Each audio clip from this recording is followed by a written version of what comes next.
Presenter David Seo from University of Michigan.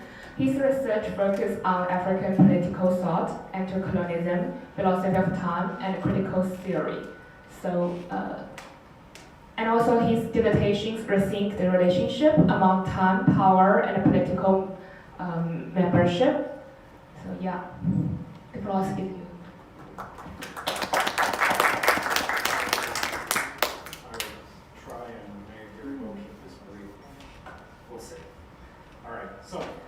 This paper is chapter 2 of my dissertation, entitled Temporalities of Struggle, African Political Thought and Contesting the Foundations of Colonial Capitalism. And in the project as a whole, I make 3 broad interventions. So first, theoretically, I aim to reaffirm time's political character as a multifaceted object of struggle, not only as a site of colonial and capitalist domination, but also as a resource for resistance and world-making in those former colonies. Second, as a contribution to the history of political thought, I demonstrate how contesting time is a priority for anti-colonial actors and thinkers, shedding new light on older overlooked struggles across the continent. And finally, as a critical project, I aim to use each chapter to ask about how reinterpreting these thinkers through temporality calls into question other concepts and power relations that operate today. The key problems that I aim to address in this work focus on that critical and historical vein.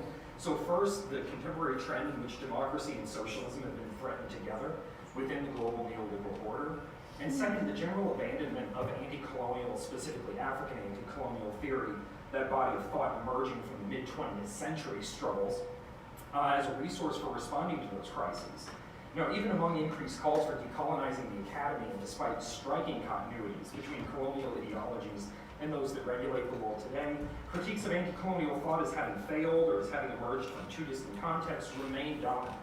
The sentiment is shared broadly across parties as different as mainstream comparative politics, post-colonial theory, contemporary African regimes that are quick to dismiss these leaders, whether as naive or unoriginal, autocratic, or at best as domesticated fathers of their respective nations. Meanwhile, contemporary Western leftist movements have infamously failed to sustain energy or adequately respond to global historical racial capitalism. The right, rather than the left, in fact, has recently met the most success at capturing state power and mobilizing populist sentiments by tying individualism and market economics to the language of values and appeals to culture. Ways to justly respond to historical domination and its legacies remain unsettled, but no less urgent today. So the question is less why should we return to the anti-colonial archive, but how to take seriously the critiques leveled against African anti-colonial projects, while also appreciating their insights for theory and against these present crises to motivate robust praxis. So here I argue that responding to this how question means in part espousing the approaches that emerge in the works of Nyerere in Tanzania and Cabral in Guinea-Bissau and Cape Verde. So to a degree, Nyerere's and Cabral's regimes fit neatly into the rise and fall of the Third World. Though Cabral and his revolutionary party fought the Portuguese for over a decade, systematically liberating and governing increased territory, his movement's success is dampened by his own assassination in '73 by party rivals, a cycle of military coups, and the eventual breakup of Guinea-Bissau and Cape Verde by 1980. Now in Tanzania, meanwhile, Nyerere supported diplomatic resistance to British rule throughout the 1950s, ultimately serving as Tanzania's first president until stepping down in 1985 to facilitate multipartyism. Nyerere's success at achieving and sustaining a peaceful regime in the region was followed by constant internal and external challenges that saw him shift toward increasingly authoritarian measures and poor development outcomes. Their socialist projects failed by many metrics for a whole host of reasons within and far beyond their control. I propose, though, that even after their specific projects had expired, their interpretations of political temporality offer a method for approaching their work and for reconsidering the relationship between democracy and socialism in today's struggles. So, to sketch out this method, typically the continent's history is offered in a straightforward linear arc as what I described above. Whether in the colonial era of forcing civilizational progress, the triumphant anti-colonial story of a wave of new free nation states, or the post-colonial account of decline, disillusionment with the lack of modernization, and then eventual liberalization in the 90s, the content of the story changes, but the shape of historical time as a unidirectional narrative remains the same. And I propose here that Nyerere and Cabral contested this shape to time. They didn't ignore historical continuity by any means, but instead they approached continuity as always having to be politically articulated and negotiated. And I laid this out as three dialectical tensions between stability and change, politics and culture, and material and idealism. And I call this approach the cultivation of untimely continuities, which I realize untimely continuities is a peculiar construction. The continuity seems fairly straightforward. The past can help to legitimize pragmatic political economic relations in a language familiar, acceptable to one's citizenry, appealing to authenticity or tradition through the use and abuse of history. This is a familiar political maneuver. However, I'm interested instead in the untitled, by which I mean the ways in which their political ideas did more than simply try to solve their immediate political crises. So we can talk more about untimeliness as a concept in the Q&A. Suffice it to say that even though these two thinkers were understandably motivated by timely concerns, a historically sensitive, timely policy program relies upon a whole scaffolding of untimely claims about the relationships among urgent needs, present possibilities, historical legacies, and future imaginaries. Building such a scaffolding produces more than policy. It generates important overflows and remainders that push beyond what their projects required in order to make connections to the past that were coherent, meaningful, and reasonable, not only at an international stage, which is where most of the literature focuses right now, but also on the national, predominantly on the national and subnational stage. And it was by contesting that temporal order of colonial capitalism that Cabral and Nyerere developed ways to conceptualize the projects. The first untimely continuity emerges in their readings of history as the dialectic between stability and change. So for each thinker, under very different political circumstances, stability referred to the foundation from which change could develop in a regulated and intentional manner. Too much stability binds people to tradition, whereas too much change signifies that they've lost control over their destiny. Nyerere saw history as a resource for articulating a stable foundation to ground his socialist program of Ujamaa, that's Swahili for familyhood, in indigenous values and practices. Now, in stark contrast, Cabral approached history as a framework in which social conflict, rather than some pre-colonial unity, would promote emancipation. Cabral's primary concern about colonialism was that it stripped the colonized population from their own history, taking their capacity to control their own social development. Decolonization, in his view, did not mean finding specific values, but instead meant returning to stable patterns of indigenous history, including conflict among the country's diverse societies. And this brings me to the second pair, in politics and culture. So for both Nyerere and Cabral, their interpretations of history motivated them to focus on politically producing cultures that could support emancipation. They saw cultural production as holistic, that is intervening beyond timely opposition to colonialism or solving immediate crises. And for them, culture, including ethnic ties or so-called traditional beliefs, are not apolitical or pre-political foundations for politics. Culture is both produced by political labor and produces the conditions for further political labor. For example, Nyerere envisioned democracy as needing to be nested within the ideological system of Ujamaa, which invoked pre-colonial African political cultures in which deliberative practice and mutual care relied upon one another.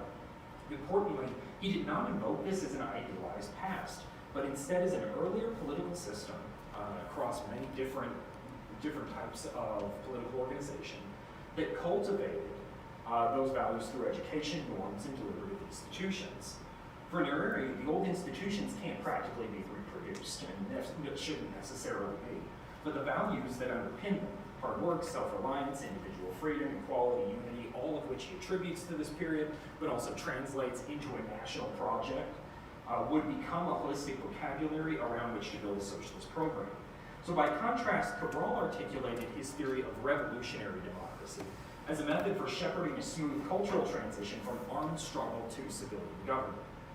Cabral empowered the masses through rich democratic institutions and liberated territories in which peasants controlled hundreds of self-governing village committees. He connected self-rule to culture by arguing that democratic institutions would enable the people to build meaningful continuity with their past and futures on their own.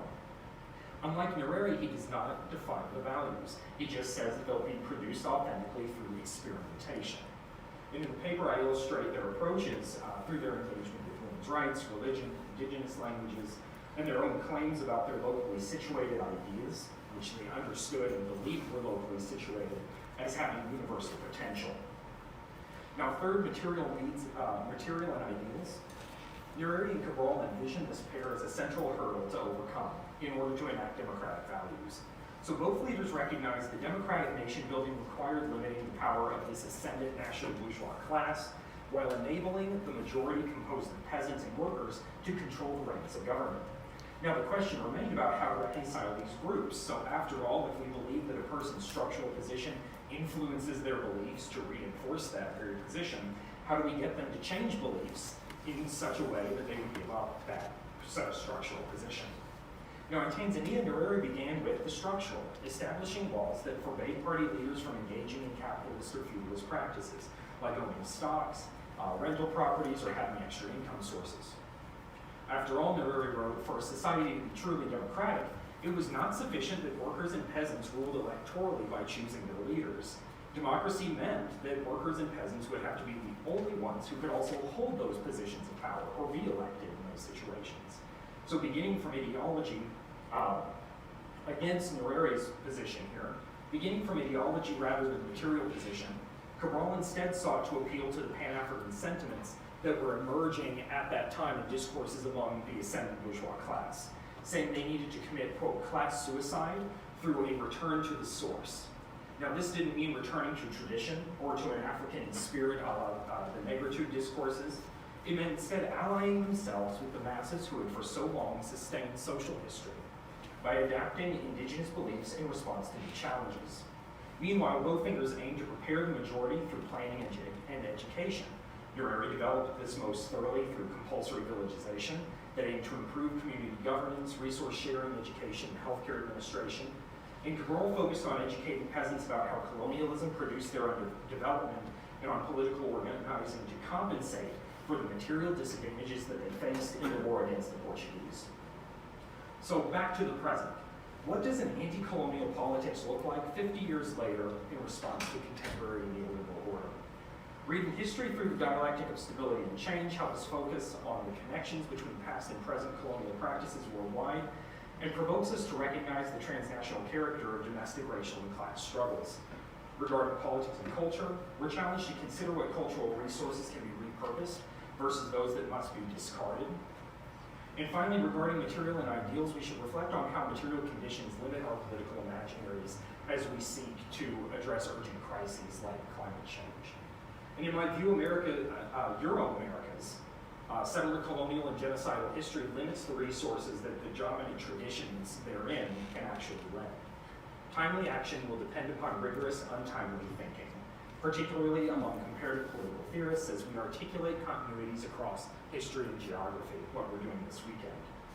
As I've sketched out for you today, Nyerere and Cabral's approaches to the temporality of anti-colonial politics can provide some direction toward that end, offering socialisms that are necessarily, definitionally, in their view, democratic, that touch on all dimensions of social life, and that are productively informed by, rather than simply constrained by, their cultural contexts. Thanks.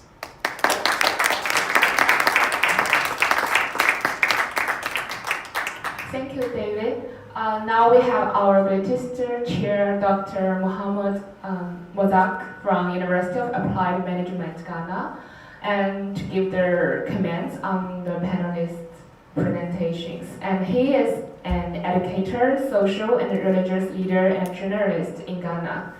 So, Doctor?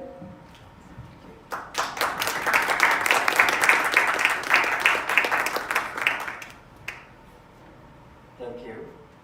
It is most humbling to be given the opportunity to chair a distinguished panel of scholars interested in global political thought. Since we are discussing anti-colonialism, I want to be a liberal democratic chair who would speak less and listen more.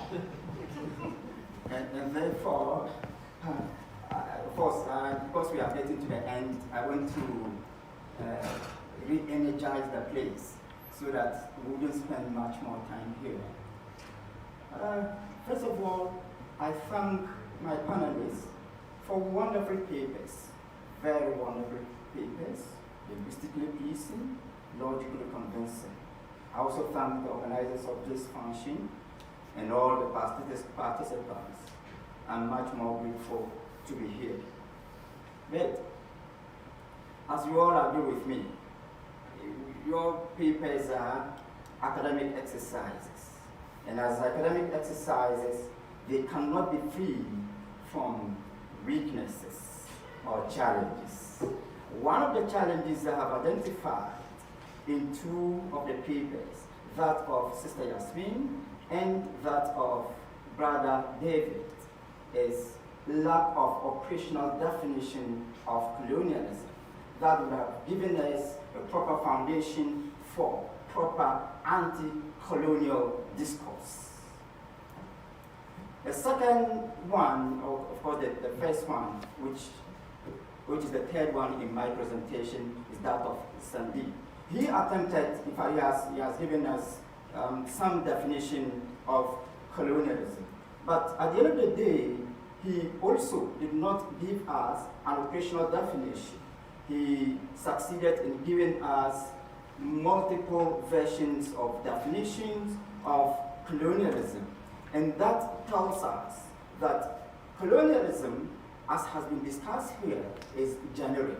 So if we agree that it is generic, then of course you may agree with me that it can be likened to an ideological COVID of multiple variants. In that case, we can have educational colonialism, economic colonialism, and technological colonialism. And therefore, it is important for all of us to understand that colonialism, as presented here, cannot be free from weaknesses. Okay, so if that is the case, my point is that since we've not been able to identify proper definition of colonialism, then I will want to put a question to all of you, and that question should also be generic. Do you think that we still have the moral right to engage in anti-colonial discourse? This question is based on the realities in the post-colonial Africa. You agree with me that most of the leaders of post-colonial Africa succeeded in creating on the continent scenes of mockery and quackery of democracy. But they metamorphosed from anti-colonial icons to monsters of constitutional authoritarianism. And I can use my own Dr. Kwame Nkrumah as an example, who was a champion of anti-colonialism and later decided to even dismantle democratic pluralism and institutionalize one-party system. And I think Dr. Kwame Nkrumah was not alone. So, if that is the case, this is the only question I have for all of you. And if yes, don't you think that we need to identify certain critical thematic areas for consideration in our pursuit of anti-colonial discourse? And I propose 1, education, 2, economy, and 3, technology. Education because, as we are speaking largely, people are calling for decolonization of the curricula. In fact, the decolonization of the curricula is only a minute aspect of the problem. The whole scholarship itself should be decolonized. Let me give you a classic example. Academic research is based on Western political and academic intellectual thoughts.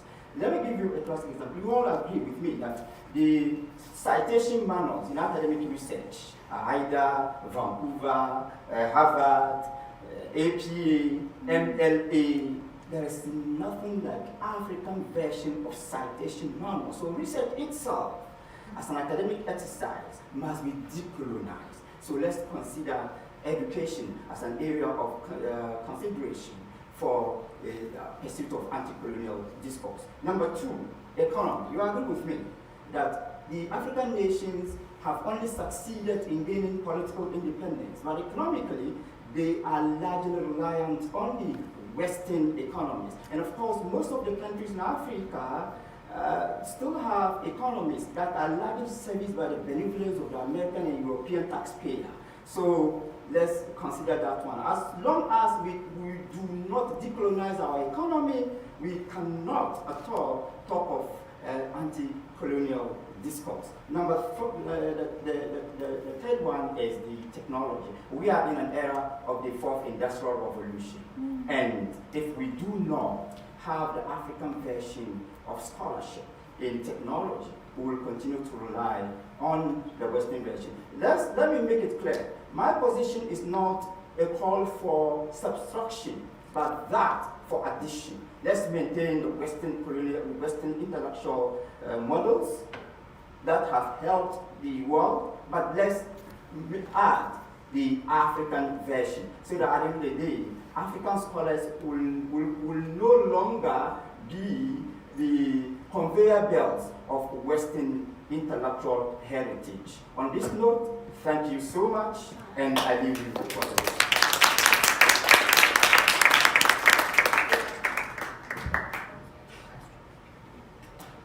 Sorry to interrupt, but because of the audio problems in the hybrid format, may I suggest that we direct all our questions at the two in-person panelists first, and then reserve all questions for Sandeep at the end, and then I'll manage the audio so we don't have that feedback problem. Okay, good. Okay. Then we now open the floor to the audience and take questions. Yes, please. Thank you so much for all the people's excellent presentations. So I have a question. I am so fascinated by your talk about the relationship or the richness of continuity for the idea of democracy, in particular socialist democracy. Okay? And there, in political theory, there is another strand of thinking that would capture, conceptualize democracy more in the lines of ruptures. Right? In the sense that democracy is essentially presentist. In the sense that democratic decisions are to be made by those who are in the present. Right? Many people they made that argument. How do you see your theorization of this relationship between continuity and democracy in relation to that line of thinking? Does that make sense? Yeah, absolutely. So I think, and this kind of gets to the question of colonialism as well, or how to define it. So one of the issues that I see more broadly almost diverging from this specific project is that if you think of democracy as entirely spatial, everybody in the room right now, then you're always going to be dealing with problems of how do we adequately address problems for the future, how do we adequately address problems from legacies of the past, and especially as the sort of side news of how that continuity plays out as a trauma or as great injustice has happened further and further and further in the past, they become more difficult to address and more difficult for people to make specific claims. So I think that for, at least in Nyereri's case, he's dealing with this much more than Cabral is, because Cabral is working under extreme duress in the very obvious armed struggle against the Portuguese colonialism is right there in your face, and he has to convince his population, those who were further in the bush, those who were not interacting with the Portuguese constantly. He had to convince them that colonial domination was actively happening to them and affecting the reason they were engaging, the reason they were facing underdevelopment at the time. For Nyerere, what I think helps to get away from a very presentist kind of thing about democracy is where he's trying to combine it with these he's combining it with values that he considers to be socialist, and that he always is trying to root the conversation back to whatever he considers to be cultural norms of the area that he is working from. So I think that one way to keep this a bit brief for our conversation, one way to try to combat that is to think about the resources that exist at local sites of democratic engagement, and what practices you can rely on that everyone will somehow have some understanding of, that of course our shared understandings come from our shared conflicts and solidaristic pasts, right? And so that's the rhetorical invoking of practices or beliefs in those local spheres, I think can help democracy start to have a more, a richer connection to time. in that way. Expansion, we'll see. Thanks. Thank you so much. Yeah, please. Well, thank you so much. My question would be for Yasmin. So thank you all for a great panel, and thank you, Yasmin, for bringing Abraham Ribani to our attention. I didn't know him before, so I learned a lot about this thinker and his political activities. I want to ask you a little bit more about the diasporic vanguardism part and how you think of it in relation to Gilroy. So the way I heard you, so one of the things that I think is strong, sort of coming to the defense of Gilroy on slightly maybe, is to say, isn't there something in how Gilroy reads sort of the Black Atlantic as a modern phenomenon, emphasizing the rupture that the Middle Passage represents, and that the diasporic identity has a specific relation to brokenness and to wrestling with brokenness and coming out of ruins and coming out of that experience. And there's a kind of like a revalorization of violence into something new that emerges out of that experience. And so that's something that I didn't see in Ribani, right? Isn't there, so there, to the contrary, we get a kind of like doubling down of like theology, national homeland, that's how I understood it. So it's not, there's no, where's the diasporic in that kind of like Afro-diasporic sense? Like, I don't see the parallel quite that way, because the diasporic rupture is simply not there. It's like, so I was thinking maybe another concept that might be helpful to think with is Benedict Anderson's long-distance nationalism. So rather than think of this as that, so I want to ask you basically as a question, how is this diasporic if Ribani's work is not marked by this kind of brokenness or wrestling with brokenness? And how would you distinguish this kind of diasporic thinking from maybe these strains of Black thought that center that kind of experience? Oh, excellent question. Thank you. I guess the reason why I brought in Crispin's work, so Gilroy's critiqued on many points, of course, is hyper-focus on male intellectuals. So for Gilroy was the natural focus for my analysis here, and the kind of the first text I was drawn to. And then I read Crispin's kind of work, Post-Colonial Contraventions, where she critiques this diasporic vanguardism. And yes, it is difficult to stretch the Black Atlantic context outside, but I would argue that in this case, they also see rupture, right? So you have the Young Turks, this also relates to Ahmad's presentation. They see that as a moment of rupture, and they see a great deal of possibility. They see an impending rupture happening. So they Rick Batty talks about the kind of the post-war settlement, but others have predicted the end of the Ottoman Empire. So another guy that I look at, Amin Rahani, talks about in 1912, he predicts this pan-Islamic kind of coalition forming, but instead of forming it in the kind of the Ottoman Empire, it would be Egypt as the hub. So they see ruptures happening, or they predict ruptures. So I guess I need to draw attention to the fact that it's a kind of their anti-colonial imaginary and the kind of their relationship to rupture and how they see it and how that informs how they articulate their political thought. So yes, I do appreciate the fact that there's specificity in context when we discuss Black Atlantic, but other scholars have used long-distance nationalism. I do find that a bit inadequate because it's not solely a nationalist vision. It's like a kind of vision of Arab modernity from the kind of the genealogy of the Nakba, which is this kind of Arab Renaissance movement, as it's referred to.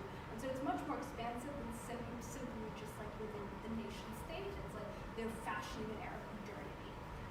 And this is again the core part of Gilroy's argument about Western modernity. They see themselves doing that. So this is why I was drawn to kind of the work on the Black Atlantic. But maybe perhaps I should also draw attention based on your question to the fact that there's also specificity there that I need to kind of unpack. Thank you. Any more questions? Yeah, please. Thanks so much. It was a great panel. I actually wanted to address this to both of you. And I guess, David, your work made me, think of this as somebody who also writes on temporalities and time. And I just wonder, are we in the midst of a temporal turn? And why do you think that is? And I guess I also wanted to ask you whether you think there's a kind of slippage within work that thinks about time at the moment between a kind of sense of historicity, or like thinkers' use of history and seeing themselves as continuous or indeed not continuous with the historical tradition or historical struggle, and a sense of duration or speed.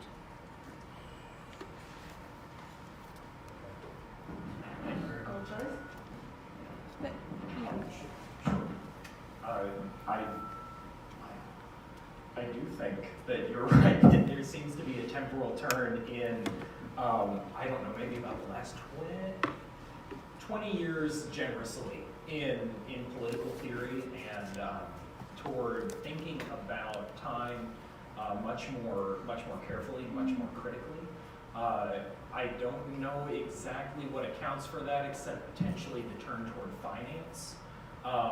That I see a lot of the work being done on time right now, sort of as an update or a response to Post-Stone's Time, Labor, and Social Domination. So that earlier work from like 1990 or something like that, that there has been a lot. The reason I'm thinking about this too is because you mentioned about speed. There's been a lot written recently about finance and speed and speculation and the temporal dimensions of that. I think within geography, thinking about the Anthropocene and deep time and those kinds of components bring an ecological and spatial dimension to it. So we see different different subfields or different fields dealing with time in very different ways. But I do think that there's been a trend toward this. Strangely enough, I actually came to this problem not realizing, when I started the dissertation, not realizing that there was this turn toward time in political theory. I originally came to it from these critiques of colonialism, and I will get to your point, I'm not ignoring the colonial press. These critiques of colonialism that come out of like Mudimbe's work in African studies, in literary theory written by Africans decades ago, talking about how time was a mode of colonial domination. So I include those pictures on that first slide as like, you have control of labor on one side, you have control over clock time in conquering the globe, you have regulating time for rail in the settler colonial context of the US. All of these different modes of controlling space and controlling people, all focused on time in order to ingrain, and then of course civilizational dimensions on that is the third one. All of these different ways work together to ingrain a particular naturalness to the systems that they correspond to, in my view. This comes to get to that promise of talking more about untimeliness. Ideas that I've just been thinking through in reading Althusser's work and Sam Chambers' work on untimely politics, that the concepts of time reinforce the social formation in which those concepts of time operate. What I see as in opposition to that is if we stop talking about time as a mode of domination, but also as contesting time as a way of thinking about resistance and world making for alternatives. That's what I'm wanting to produce in that shift. Yeah. I don't know if colonialism and anti-colonialism are useful buckets. I don't know if they're useful generic categories still. That one of the things that I try to do here, what I saw Sandeep doing, and what I think that your paper is doing in the pre-anti-colonial nationalist moment, is showing how this can stand in for many different things. And it can be generic, but it can also be a bucket that we fill with very different kinds of forms of domination, legacies, and potential forms of resistance. And I think that gets back to the question of like, how do we turn the generic colonialism, anti-colonialism today into a set of local struggles that responds to the present while understanding its roots in the past? Do you have a question for Yasmin as well? I mean, I could answer on the Yeah, question of I time. would. Yeah, I'd love Yas's thoughts on the question of time. Yeah, thank you so much, Rosa. Yeah, I guess I touched upon an aspect of the use of time in the talk, which is specifically in the text of Milton American Jesus Christ, his 1917 text, and using these discourses of the Holy Land frozen in time. This is like the heyday of Holy Landism. People are going to see panoramas of the Holy Land being recreated, and it's like being a very popular form of entertainment. And so he uses that to his advantage, right? And says, yeah, I have a keen understanding. He refers to Jesus as a Syrian teacher, in the text, and he says, I have a keen understanding, it's the present time, right? So I know. And so Jesus would launch, American entry into World War I because Jesus is against tyranny. And so, yeah, he uses time in that way to kind of subversively use kind of Orientalist discourses that are already circulating. And then I guess I kind of engage with the temporal term with David Scott, of course, as so many of us do, and the temporality of generations, kind of the co-temporis and the contemporaries. And this has been an important way of me kind of tracing also the inheritances, because my project is partly looking at a specific Arab-American anti-colonial critique that is couched in kind of discourses of American exceptionalism and stuff that you will not find back, in the mushroom in the Middle East. And it's a strategy. There are also some of them, I think, true believers, and we're trying to tease out the ways in which they are, and definitely engage in kind of white supremacist thought and kind of bring that out. And are true believers in American democracy to the point that they view themselves as stewards of it or needing to protect it. And so, yeah, I trace this kind of generational lineage, really, and also critiquing people who are still alive. Like one of the guys that I looked at in this dissertation, he was about, in the 1920s, and he lived until the 70s, so he spends the entirety of my dissertation from the First World War to the Arab-Israeli War of 1967, and so, subsequent generations are in conversation with him and critiquing him and rejecting him. A famous example is Edward Said's relationship to Charles Malik, his conservatism. And so, yeah, so this is also how I'm engaging with time, but I'd be interested to also pick your brain about ways that I might be able to incorporate the temporal term more with my work. And on the question of colonialism, I think you're right. It is pretty generic, and I want to kind of echo what David said about kind of like teasing out the specificity and kind of filling with more desire. And the kind of in the case of Levantine Arabs, they are kind of unique, right? The fact that their critique of, at least to the U.S. audience, right, because the English language audience is, we're colonized by a community or kind of a power that is richly inferior to us, is what they're arguing, So they're saying, that we would have had the same course of development, as the West, had it not been for the Ottomans. We were racially similar, and so this is their kind of line of argumentation. So what do we do with this community that views that is talking about their anti-colonialism is also critiquing a group that's not racialized as white, as they are. And so the other case, which I draw upon, frankly, is the Armenians, right? So they also make similar cases. And I didn't get to go into that in the paper, but Fanny does mention in some of these texts and things like that. It's like, and we're like the Armenians, and we're racialized like the Armenians, and therefore you should support us in the way that Armenians were being supported by the these kind of organizations in the U.S. and those missionary organizations. And he was quite successful. He was on boards and stuff, and a few others were as well. So, thank you. Thank you so much. We're kind of out of time, so we'll take the last question. I just want to make a footnote on this very interesting, very important conversation, and pick up a thread that David threw out about the effects of literary criticism over time, right? And I want to underline the contribution of Michal Bakhtin, who is writing in a very constrained political environment, and he developed this concept of chronotope because time and place play together, and I think that connects with Sandeep's talk. Colonialism is difficult to define. We have signifiers, they always float, and that's why we need to keep talking to one another so that we understand the specificity, right? I mean, it's true, I agree with you, that we need to define clearly what we're saying, but not to get to one essence. Sure.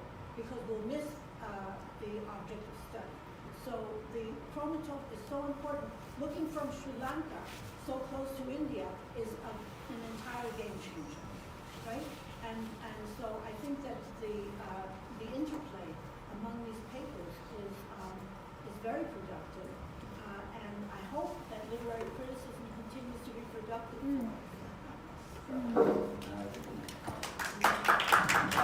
We're out of time. Thank you very much for attending this panel. Yeah.